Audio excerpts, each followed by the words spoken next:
动物，但男主操控的数量却没有限制。然而这种特殊不仅男主不知道，勇者也不知道，相反他现在还要将男主逐出队伍，这也是全员共同的意见。在他们看来，男主不过是个工具人罢了，驱使动物也只能用来探路或者搬运行李，战斗中一点作用也起不到。而现在他们的忍耐已经到极限了，当然走之前需要男主把装备留下，那是他们拼死拼活收集的道具。男主照做了，天真的他还以为早已与同伴建立了深厚的友谊，但现在看来却不过是一种笑话。从一开始他就没有被当成同伴看待。思考间，男主看到了天上的候鸟，这种自由的感觉顿时让他浮想联翩。对于刚失去以打倒魔王为目标的他来说，好像就此成为一名冒险者也不错。想到这里，男主来到了冒险者公会。说起来倒是有些惭愧，由于勇者一直以来都瞧不起冒险者，所以他连基本的行情也不知道。好在前台的少女很耐心，表示冒险者和魔物一样，都有着 S 到 F 的等级划分，新手入会则要从 F 级做起，不过是关公会的信用。入会前需要进行一场测验，分别是讨伐哥布林和采集药草。说完，少女打算登记男主的职业。ビーストテーマかな。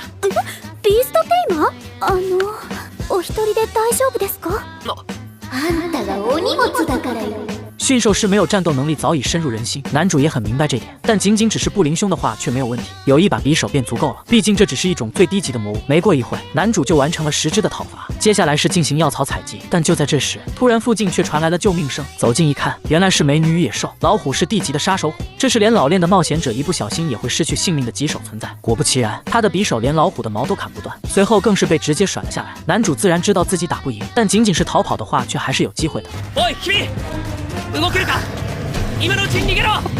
看到女孩还能走动，男主便放心了。他负责吸引老虎的注意，女孩也可以趁机逃跑，这是一举两得的事情。就在男主进行决断时，没想到下一秒他却发现女孩没有要走的意思，轻轻一跃就宛如飞在了空中。夸张的力量顿时吸引了男主的心神，也是这时他才发现女孩有一对猫耳，原来对方并不是人类。心念电转间，女孩便发动了攻击，在反重力裙子的加持下，老虎被结实的命中。这里不存在有烟无伤定律，老虎是真的毙命了。种种现象让男主猜测出了女孩的身份。这个世上存在着一些最强种，比如龙族和神族等等，这些种族无一例外都有着超凡的力量，其中更是有着特别稀有的存在。女孩正是来自已经濒临灭绝的猫灵族，有着强化到极限的肉体。可来不及多想，女孩的样子却很不对劲。情急之下，男主一把接过，他还以为是对方受伤了。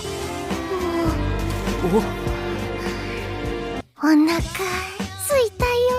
看来是白担心了一场。就这样一阵大快朵颐后，女孩果真恢复了精神。如果不是男主的救援，猫灵族可能离灭绝又更近了一步。他介绍自己的名字叫做，谈话间两人有些惺惺相惜，因为女孩也是独自出来旅行的。猫灵族不仅个体少，并且还一直隐居在深山，觉得无聊后他便踏上了旅途。两人就这样一拍即合组成了队伍，最后一起开始了冒险。男主时不时就想薅2下猫耳，不过幸好揍也很享受。慢慢的，男主也谈起了自己被勇者驱逐队伍一事，他觉得自己很无能，但此言一出就遭到了揍的反对。他能看出男主其实特别强大，并且应该可以使役他。要知道世间能使役猫灵族的驯兽师可没有几个，男主自然不相信，他一直都觉得自己很普通，但揍却是异常坚持，要不要使役他试试？而在女孩的鼓励下，男主也尝试缔结了契约，如果能使役一名最强种，那么他就有了生存的力量，如故乡的惨案也不会再重演。没过一会，两人便完成了契约。就这样，男主捡到了一只最强种后，紧接着他便打算收集药草，这是入会测试的最后一步了。不过他不会漫无目的的寻找，而是通过使役动物来完成。这一幕也自然被揍尽收眼底。男主居然能同时使役这么多动物，并且还能执行复杂的命令，这已经超乎了他的常理。按理说驯兽师只能使役一名动物才对，对此男主却有些不以为然，这在他的故乡人人都能办到。